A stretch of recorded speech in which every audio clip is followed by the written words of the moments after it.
Listening to Chopin.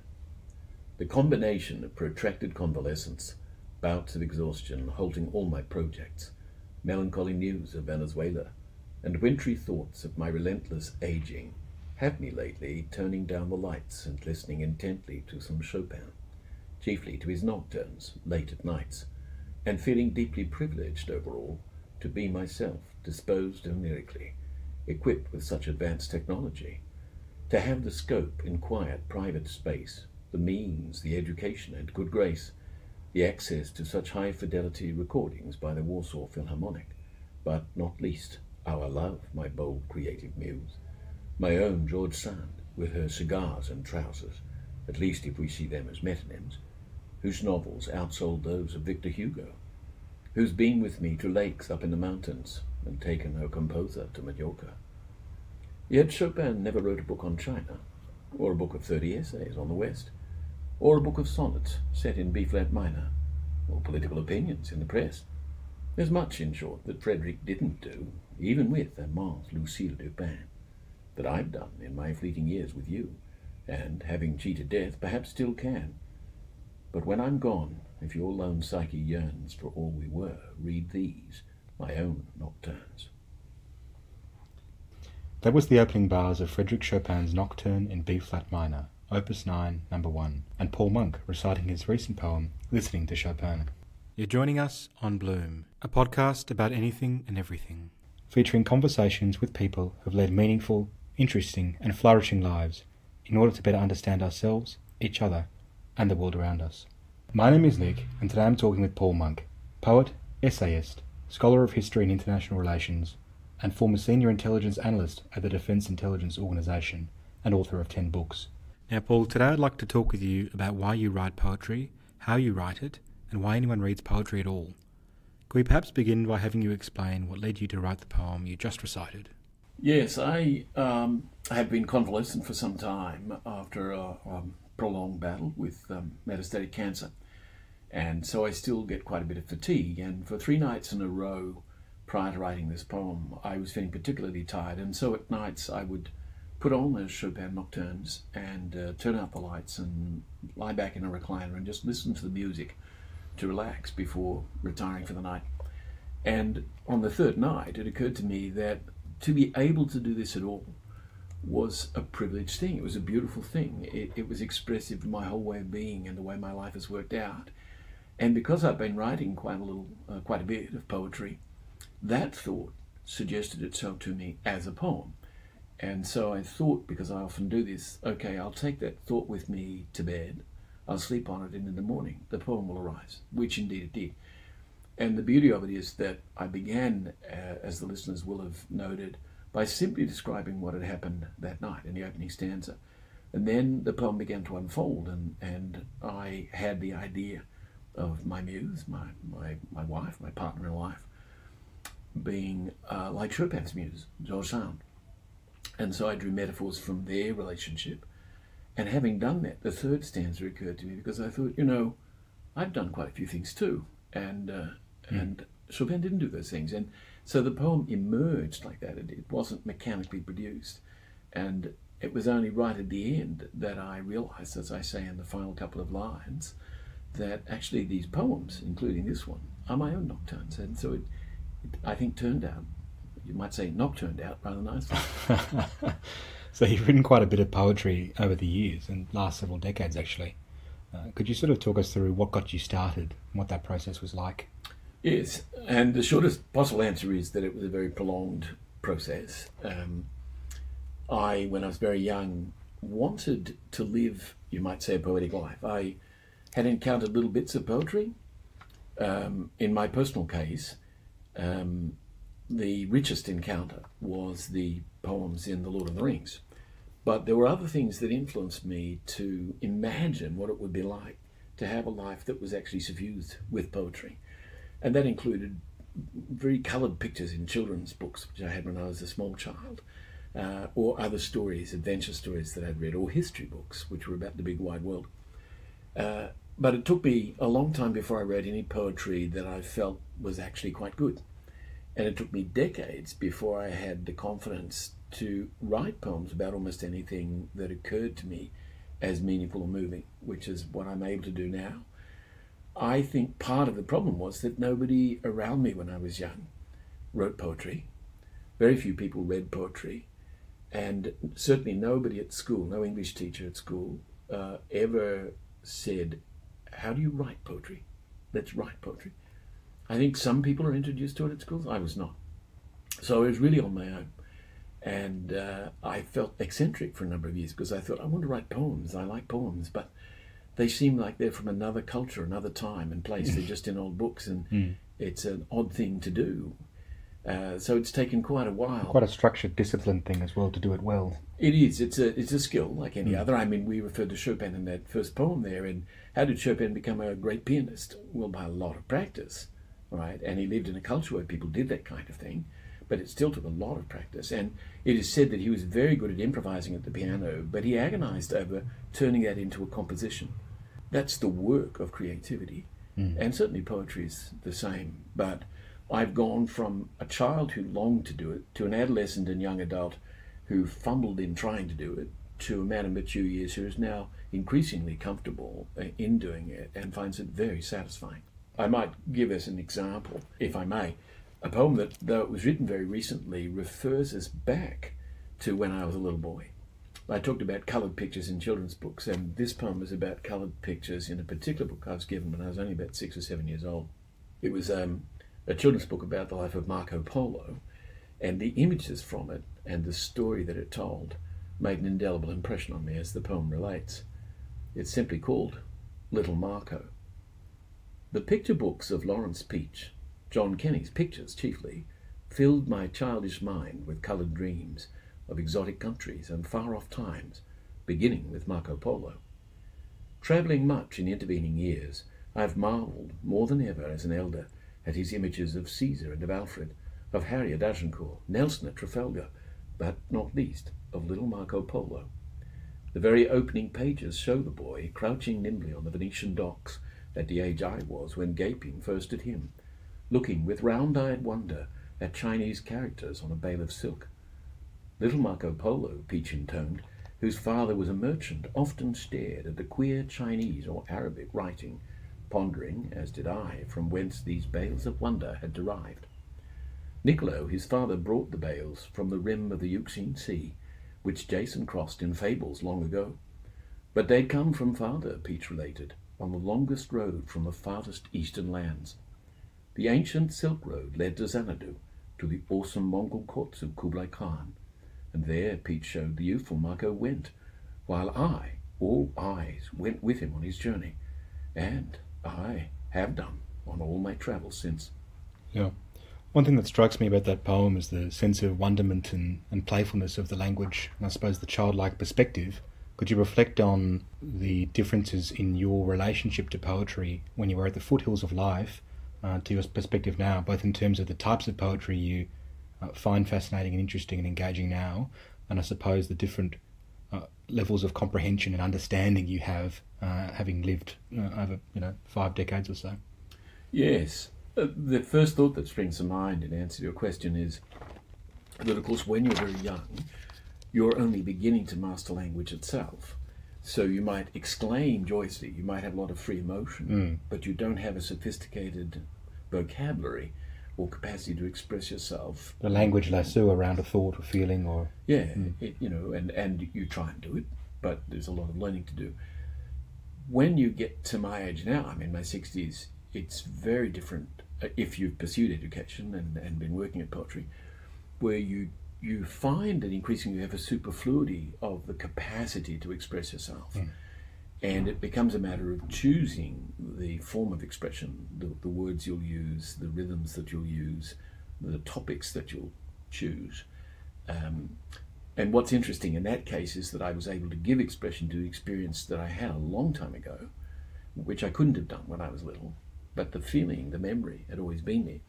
And it's deepened in terms of meaning precisely because I'm looking back and so much has happened since. Of course, many poets are able to write poetry by reflecting on experiences they had 30, 40 years ago and infuse it with meaning in the present. But other poets, of course, write poetry or are inspired by current events and other people as well. Has that experience occurred to you as well?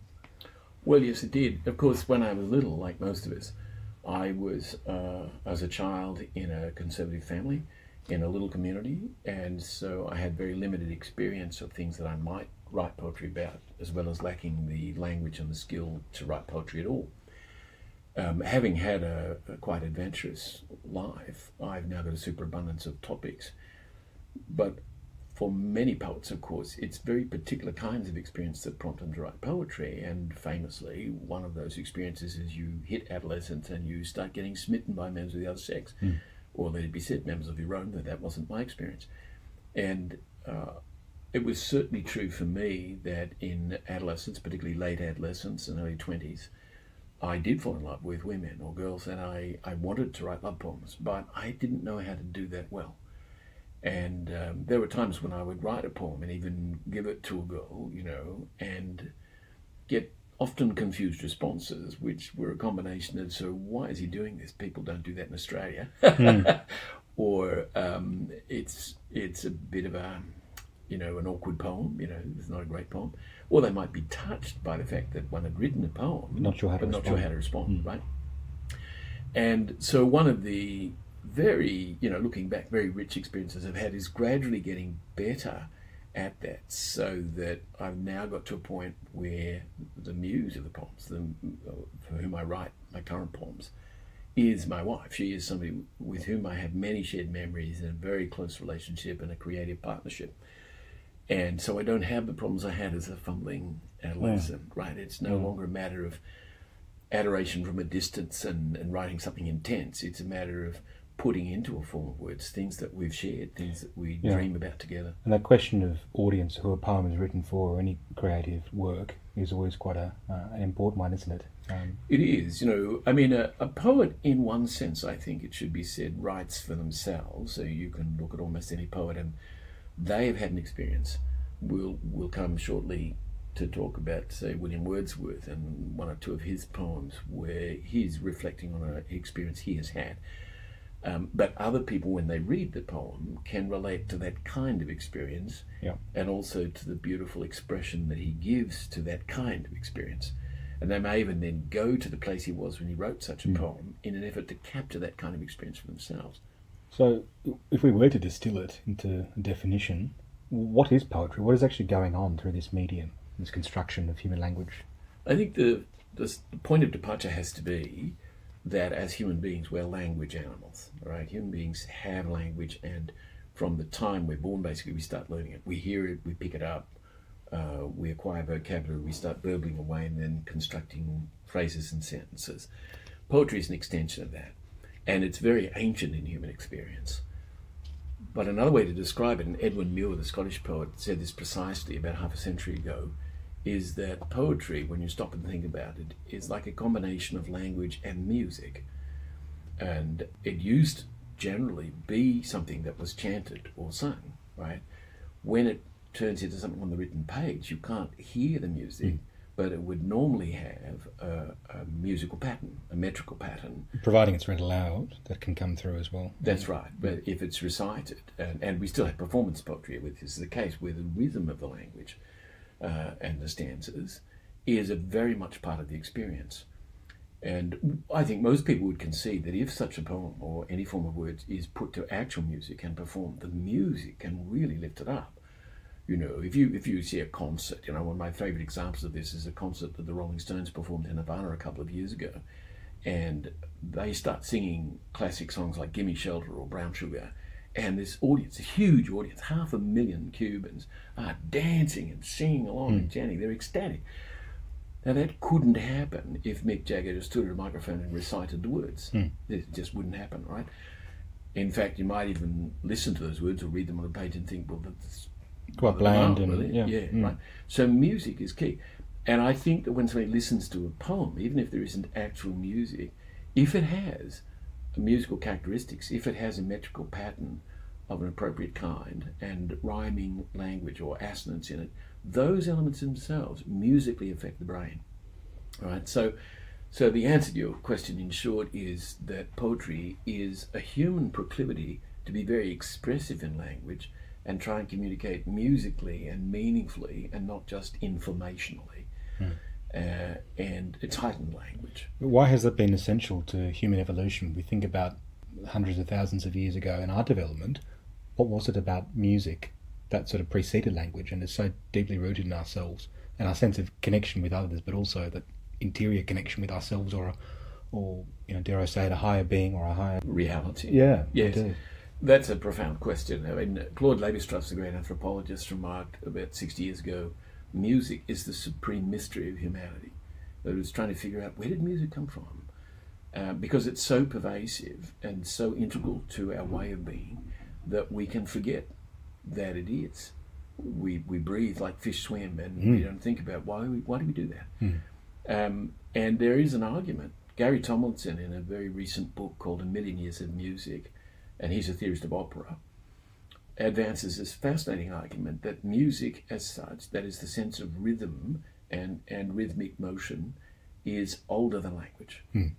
And so when it gets us moving, when the crowd in Havana, as I mentioned a moment ago, start dancing, something quite profound and intrinsic to our humanity is taking place. Poetry, it seems to me, is the interface between that very deep relatedness to rhythm and to the emotions that music can literally tap into, and articulate speech. Yeah. And therefore, if it's done properly, if it's done consciously, it can be really quite profound. Do you have an example where that's done particularly well? Yeah, there's a famous poem of Wordsworth, which he wrote when he was still very young, in 1798, called Lines Written a Few Miles Above Tintern Abbey. He was walking into Wales with his sister Dorothy, and he'd been there before, some years ago, 5 years before, and he was so moved, standing, looking down at Tintern Abbey and its surrounds, that he wrote this poem almost on the spot. Anyway, its opening lines read as follows: 5 years have passed, 5 summers with the length of 5 long winters, and again I hear these waters rolling from their mountain springs with a sweet inland murmur. Once again do I behold these steep and lofty cliffs, which on a wild secluded scene impress thoughts of more deep seclusion and connect the landscape with the quiet of the sky. That's Wordsworth, more than 200 years ago. And I think if you talk with people who know their poetry, and particularly English romantic poetry, that poem about Tintern Abbey is one of the better known ones. It's evocative not only of landscape, but of the experience of landscape and the sense of nature and of personal being that it evoked for Wordsworth. And so it's a very rather nice example of what poetry actually is. If we move from Wordsworth specifically to the more general question of what poetry is, I think we could probably say 3 specific things. The first is that the mode of expression in poetry is meditative, it's rhythmic, or as I said, more or less musical use of language. The second is that, as we see in that fragment from Wordsworth, there is reflectiveness as distinct from reactiveness. So it's not just, as it were, an emotional exclamation or shout or something. It's the articulation, the putting into words of something that's otherwise inchoate but moving. In other words, it's an exercise, you might say, in extracting meaning and not only having sensations or impressions. And the third is that, as we can see in Wordsworth's case, because he opens with this very statement, there's a sense of time giving depth of meaning to what is seen and to being in the world. One very famous exercise in that, which is not normally regarded as poetry, but which is highly poetic in the sense that I've been describing it, is Marcel Proust's vast novel 100 years ago, In Search of Lost Time. The language he uses is exquisite, and again, what he's doing is looking back on his childhood or his earlier life and remembering things that occurred and finding all sorts of meanings in it, precisely because he's looking back. It's not that he's recalling all those meanings from that moment. He's able to recall the meanings looking back, A, because he's had so much more experience, and B, because recalling it in the context of time makes it more poignant. Yeah. And just when we think back to you now writing poetry 40, 50 years ago since your own childhood, and the way that you're able to relive or re-experience those childhood memories, which were they not given expression in the fullness of your language and poetic structure would be lost. But is that what's at work here as well? You can actually sort of come to relive and re-experience and feel again things that were lost to time? Very much. In search of lost time, as Proust, right? Yes, precisely so. I mean, you're absolutely right. Take that little exercise with Marco Polo. It was a personal experience I had. Nobody but me had that precise experience. If it's not distilled into a form of words that has some structured characteristics, then it just disappears. It's gone. Once it's put in that form of words, not only does it capture my experience, but it's available to others who could then read that poem as they read, say, Wordsworth's Tintern Abbey poem, and relate to the kind of thing that it's saying, as well as being pleased, one would like to think, by the form in which it's stated. But there are gradations of experience, right? I mean, one might have 80% the experience of Wordsworth or Paul Monk or Mick Jagger's poetry, but there's a sense of fully inhabiting a poem and its import, its meaning, which you can only fully experience having written the poem. Is that also your experience from being a reader to a creator of poetry? There is that sense, and certainly if you've written a poem that does capture well and express well an experience you've had, there can be a great deal of satisfaction, I have found, in going back to it and saying, wow, that gives form and structure and endurance to something that was otherwise ephemeral or inchoate. But there's an important adjunct to this, which is that other people, while they cannot, now, no matter how well you've written a poem, they cannot recapture your personal experience. What they can do, however, is, first of all, to get some sense of your personal experience, and sometimes a very fine expression of it, but above all, it sharpens their own perceptions of what a poem is, of what that kind of experience is, and they will carry away an interpretation of your poem in the same way that you have carried away the experience of the original incident. Right? That's what meaning is all about. It's very subtle and enlivening. Can you give us another example of the interconnectedness of this tradition, of this exchange across centuries and millennia? Yes, there's a poem I wrote called How to Use Our Tongues, which is in fact an exploration of the poetic tradition and of what have we inherited, how did the capacity to write poetry develop. And this draws on a passage in Homer's very famous epic, the Odyssey, and ends up suggesting that not only can you appreciate his poem, but through reading this particular passage in it, you can use it as a metaphor to understand what poetry as such actually is. So it goes like this. There is a passage in the Odyssey in which the beauties of Icmalia's chair are brought before our eyes, almost so that we, in wonderment, like its fabled footrest, find ourselves mortised in the frame, draped with a heavy fleece, and listening as Penelope instructs her househelp Eurynome to seek the guest for story. Imagine that fine Icmalian craft, and conjure in your mind the scene in which Penelope, in her own voice, declares, I wish our guest to tell his story whole, and patiently to hear me out as well, as I'll be full of questions, point by point. I want him, seated in our polished chair, to tell me of his travels in good time, for this stranger who is come into our halls may know somewhat of Odysseus himself. All poetry is such an Icmalian chair, its music mortised into practised frames, mellifluous rhyme and artful assonance cast over it like Homer's softened fleece. Through eons both these crafts have been refined, since earlier than Gilgamesh or and they have fitly shaped the conversation from Pindar's odes to Martial's epigrams of all that we call prosody or verse, and taught us better how to use our tongues. So notice how in that poem I draw upon the rich tradition of other Western poetry, and how poetry itself has developed, and how it works, and how to do so, how to generate it in a poetic manner. This is available in principle to us all, but gaining access to the skill requires education. Which is to say, being led into it from one or another of the Latin verbs educare or educere, to lead or draw out, bring up, rear, raise, or bring away. And I think this goes to the heart of what we mean by culture, or higher education, or good education. I'd like to come back to your own sort of formative process in an educational and cultural sense, but before we get there, I think it's worth thinking about some modern forms of poetry, or post-structuralist or perhaps postmodern poetry, which struggles to, I think, satisfy a few of the criteria that you set up for poetry.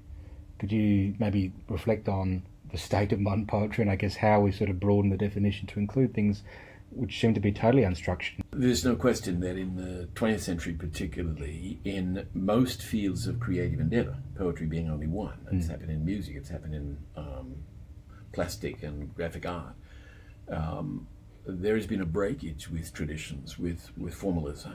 Entropic sort of deterioration or decline, isn't it? Well, that's the way it's seen by many people. Others have insisted that it's breaking free and it's immensely creative and it's progressive and so forth. And that's a debate one might have all on its own. But one way to put it without being excessively judgmental, let's say, is to liken what's been done in a lot of 20th century poetry, or let's say modern poetry, modernist poetry, to, let's say, jazz. I mean, when the saxophone was invented, when jazz started to be composed for that or other instruments, there were many people whose habituation was to classical music or romantic music who were horrified. They thought, this is not music, this is nonsense, or this is anarchic. Yeah. Well, it was anarchic. Whether it was nonsense is another matter, and many of us now think that jazz is a very fine mode of music, right?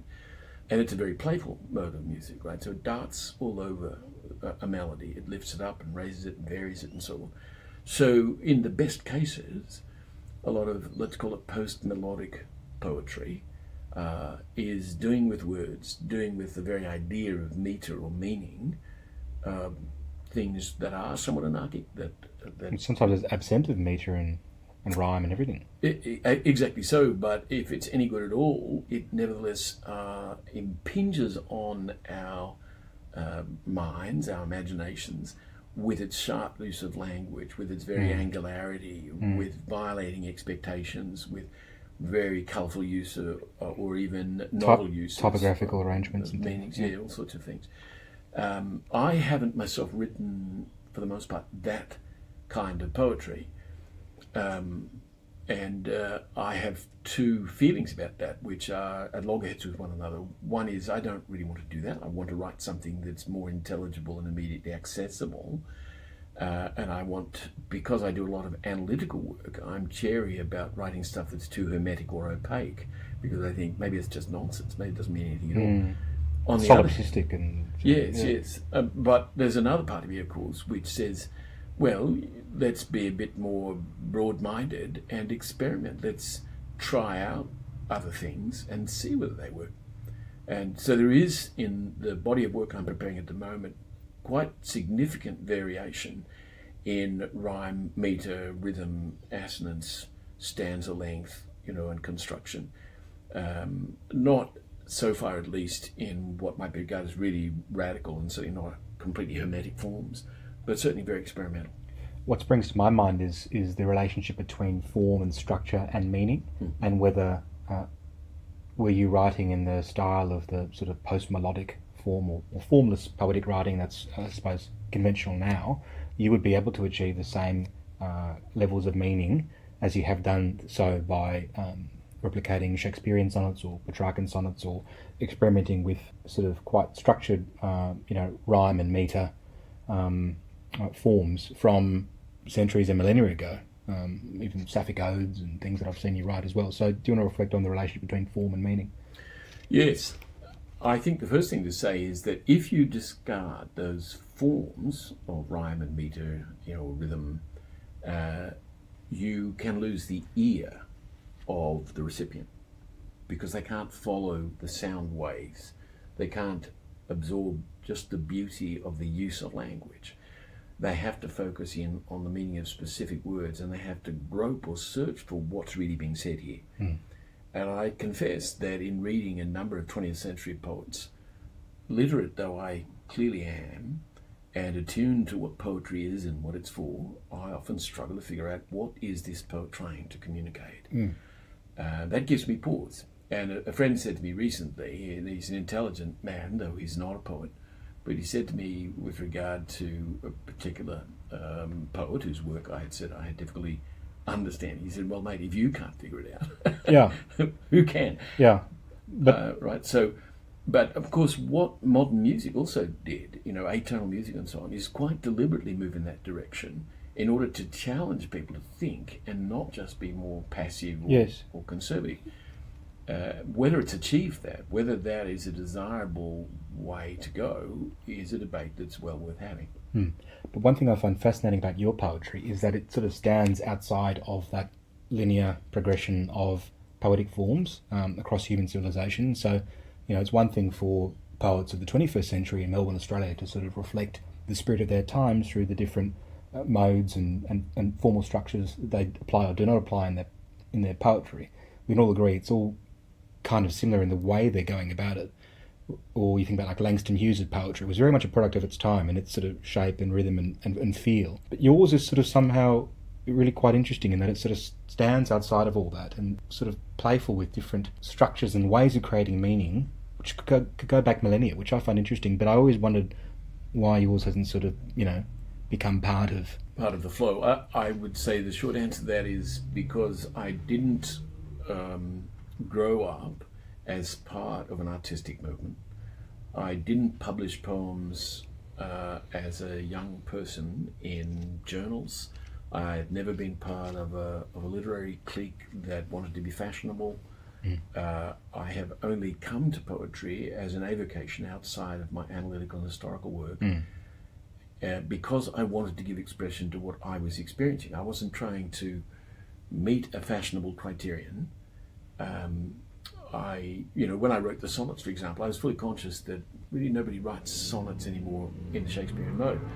And I write in the preface to my book, Sonnets to a Promiscuous Beauty, why therefore did I write sonnets? Well, I wrote them to please myself. I wanted to see what it would be like to write sonnets in the manner that Shakespeare had, albeit with a contemporary vocabulary, and demonstrate to myself, as much as anything, that I could move around freely in the Western canon in terms of myth and poetic style. And I did that. And what other people make of it is a secondary consideration. And to some extent now what I'm doing is very much self-expression. There's a much wider range of that expression and of subject matter. And I'm finding that a growing number of people are saying, I really like what you're writing. Yeah. And the primary motivator or inspiration behind your poetry, as you mentioned, is your wife, Claudia. Yes, she is. And this is something that arose over a period of time because she arrived in my life fortuitously 15 years ago. And right from the get-go, she was fascinated by what I did and the breadth of my reading. And unlike any other woman that I had known, many of whom I'd written poems for, she said to me, you are a writer and a poet. That's what you should be. Don't just treat it as a sort of eccentric thing you do on the side or privately. Fulfill yourself, do it.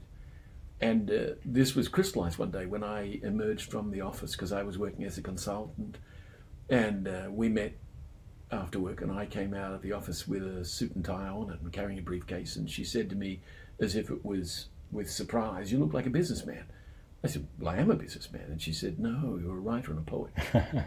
And what's actually happened in the 10 or 12 years since then, more than that now actually, is that I've gradually come to identify myself as precisely that, as a writer and a poet. And I've said to her recently, she's the perfect muse because she not only sees in me what I have longed to be and have now, in an important sense, become, but she has encouraged it, cultivated it, challenged it. We've travelled together, we read things together, we talk about everything, and so it's a fantastic partnership in that sense. And I'd like to share a poem with you that is called The Pact We Formed, and it's a pact, that I formed with Claudia, whom I should point out for your listeners, this will surprise a lot of people, lives in Venezuela. She lives on the other side of the world. We haven't cohabited now for more than a decade, but we've grown closer. And that's a whole story in itself, which I won't go into here, but as a result of living apart, we've had to work very hard at what keeps us together, and we've discovered that there are profound things that keep us together. And 3 years ago, I visited her in Venezuela, and then flew on from Venezuela to Brazil. And when I landed in Rio, I had an experience that took me back 6 years to when she and I had been in Buenos Aires, and this poem gives expression to that. And it links directly, even in terms of language, with Tintern Abbey, with the Wordsworth Pond, because he begins 5 years ago, and I began this poem 6 years ago, not to echo Wordsworth. It just so happens that we're having similar experiences, and we're looking back, and time is a reference point. So the poem goes as follows.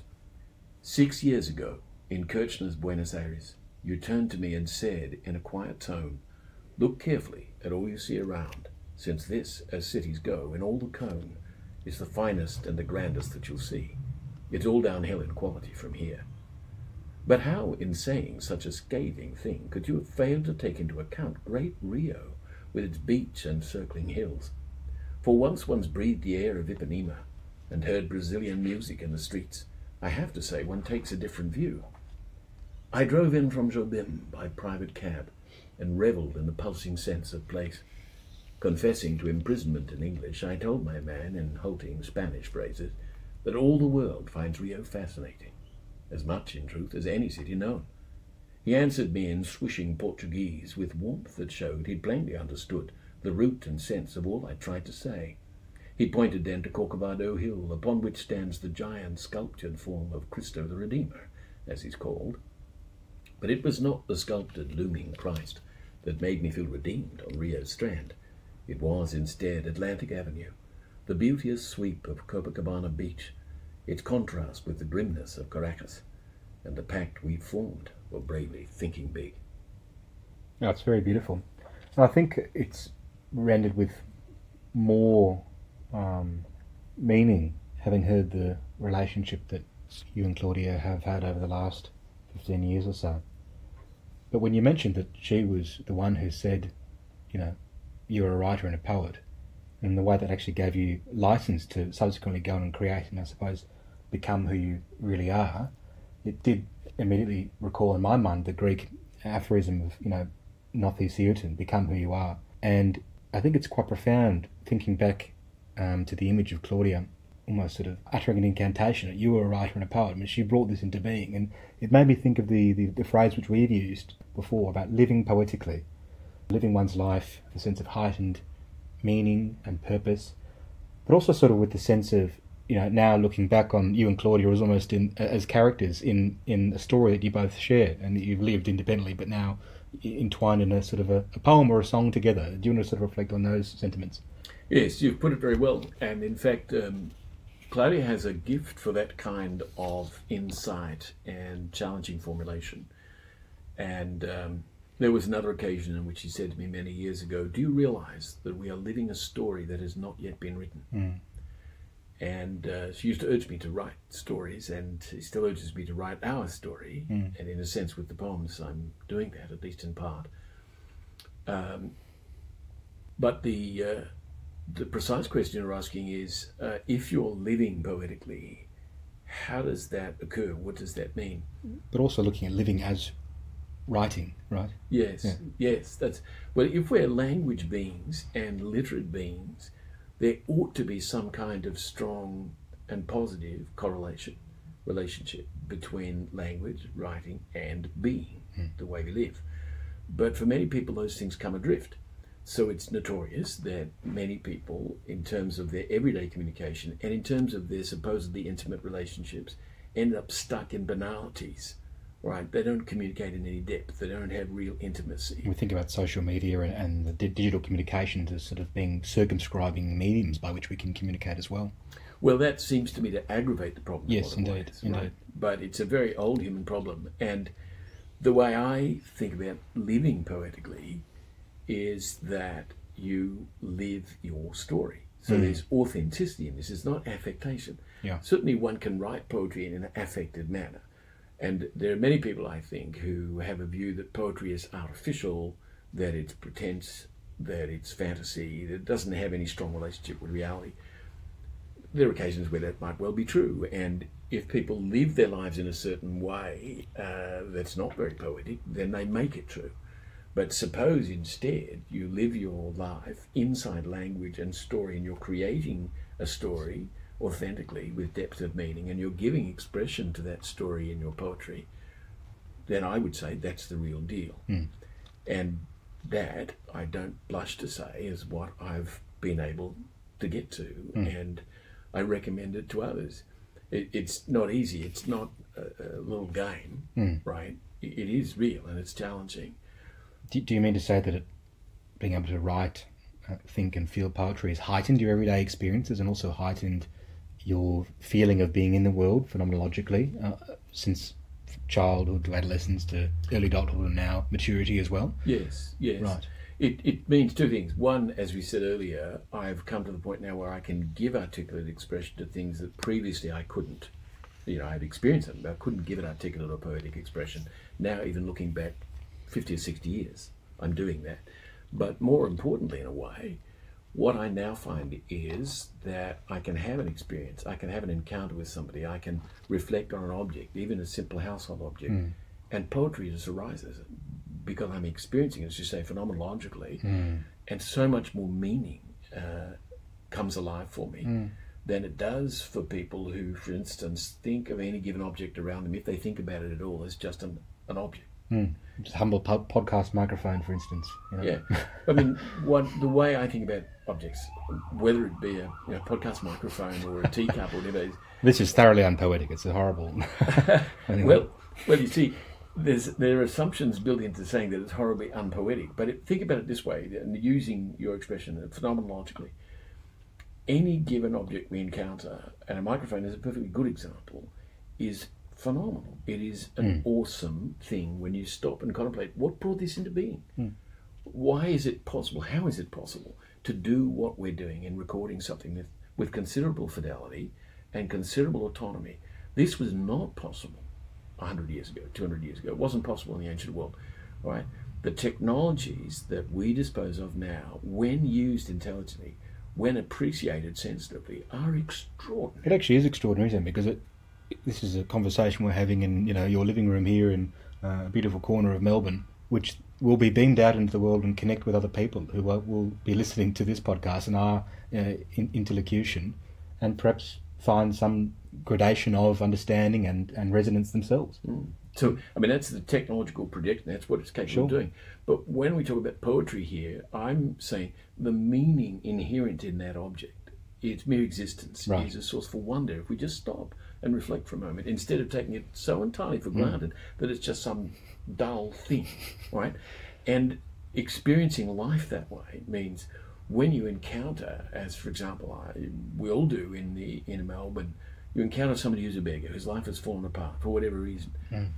You could walk past them, you could have some stock, standard or banal attitude towards beggars, or you can pause and reflect on what this signifies. This person, what background they've come from, how striking it is that there's such a contrast between their life and yours, to start imagining how might it be possible, even in principle, to resurrect that life, to do something for that person, and what would it be, and so on. And so at every point in your life, whether you're eating, encountering people, using everyday objects, or reading literature, this awakened sense of significance, meaning, perspective, is what it means to live poetically. And then giving expression to that by capturing your experience in articulate speech enables other people to share in those perceptions and perhaps to acquire through that sharing the very idea of doing that themselves and how you might experience life that way. We've just been talking about living poetically and how you feel that you are now, at this stage of your life, able to do so. Have you given effect to this and this feeling or sensation in any poetry? Yeah, I have, and it won't surprise you if I say that the poems I've written along those lines have been very recent ones, because it's only been in the last few years that I've reached this point of thinking, I've arrived, I feel as though I am living poetically. And one of the poems I wrote only in the last 6 months or so is called Robert Graves on Majorca. Some, at least, of your listeners will know that Robert Graves was himself a poet and a novelist, a writer and a poet, as it were. And he he died in 1985, and he was very old when he died. He was one of the famous great war poets. You know, he emerged from the First World War, and his initial poetry mostly was about that. And then he couldn't bring himself to stay in England, live in England. He wanted to be a writer of a distinctive kind, and he left England and went to the island of Majorca in the Mediterranean, and he spent most of the rest of his life living in Majorca with his muse, a woman called Laura Riding, and he wrote most of his poetry and books about the nature of poetry, and his famous novels like Claudius, you know, Belisarius and so on, there in Majorca. And I wrote a poem called Robert Grayson Majorca because I was thinking, and had thought for many years, gee, I'd like to be like Robert Graves. I'd like to go to a place like Majorca and just write poetry and write novels. And as you'll see, or your listeners will hear in this poem, I reflect on that and then come to the realization in the poem and at the end of the poem that actually I don't need to go to Majorca, because right here, right now, is my Majorca. I'm doing this, right? And it was really nice to see that emerge in the poem, because again, I didn't mechanically conceive of that and then just sort of hack it out. I started writing about Graves and Majorca, and then I realized as I wrote the poem where this was taking me. It goes as follows. Poetry is housed at Canadian, so Graves decreed, once at that faraway home to which he had fled from the scars of war and domesticity, with a new muse and a fugitive longing to write in devotion, to sing history. Daya, where he lived, sounds so like goddess, and there, we know, he wrote his paean to her, the white goddess of his fond imagination, the moon, the muse of ancient times, to whom he could or would not say goodbye. His grasp of myth was imprecise, his arguments quite whimsical, yet here he walked each morning, through the hills down to the sea, read the Times, and wrote prolifically. Here he later wrote with such tranquillity, and that was why he made Majorca home. The sun, the sea, the hills and olive trees, sans politics and superfluous luxuries, gave him grace for memoir, myth and verse. I have longed for years for some such Canadian, a writer's refuge lived in with my muse, a hamlet with a better Laura Riding. But could I find it, would you choose to dwell with me in hiding? I first read Graves's verse when I was young. Love without hope, lost love, one hard look. But now the notion tingles on my tongue that these soft songs, the poems in this book, are our abode, our living Canadian. So notice that the poem draws upon not only the refined resources of language, but on the poetic past in the form of the life and poetry of Robert Graves, imagined geography and personal memories of love and loss, and they're linked with poetic feeling. But not least how, as it concludes, it finds a surprising insight, one not anticipated at the beginning of the poem, not obvious, but itself made in the process of rendering the reflection poetic, that one may long to be Graves or be on Majorca, but one's own poems, such as this present one, are one's own Majorca, and one is a poet now. I think that brings the arc of our conversation today, Paul, to a natural end. But before we do wrap up today, I just wanted to ask a question about, not so much about poetry, but literature, and its status, or I suppose utility, as a human art form which enables knowledge of the self, of others across time. And this has been reflected throughout a lot of your readings today, in paralleling your life to Graves or Wordsworth and so on, or even Homer, for instance. But its ability to kind of allow us to understand humanity and the human condition across the centuries and millennia. So the quote I'm going to read today to sort of kick off your subsequent reflections, hopefully, is one from one of my favourite books, is Michel Houellebecq's Submission, which I reference a little bit too much around you, I think. It goes as follows. The special thing about literature, the major art form of a Western civilization now ending before our very eyes, is not hard to define. Like literature, music can overwhelm you with sudden emotion, move you to absolute sorrow or ecstasy. Like literature, painting has the power to astonish and to make you see the world through fresh eyes. But only literature can put you in touch with another human spirit, as a whole, with all its weaknesses and grandeurs, its limitations, its pettinesses, its obsessions, its beliefs. with whatever it finds moving, interesting, exciting, or repugnant. Only literature can give you access to a spirit from beyond the grave, a more direct, more complete, deeper access than you'd have in conversation with a friend. Even in our deepest, most lasting friendships, we never speak as openly as when we face a blank page and address a reader we do not know. So, what do you make of all that? Does that have resonance in you and your attitude towards literature? It absolutely does, and in three ways that I'd specify. The first is that I've always been a reader of literature and history. I was a precocious reader as a child, and I completely relate to this idea of gaining access through the written word, the quality written word, to a world of reality and imagination that's otherwise just not there. Mm.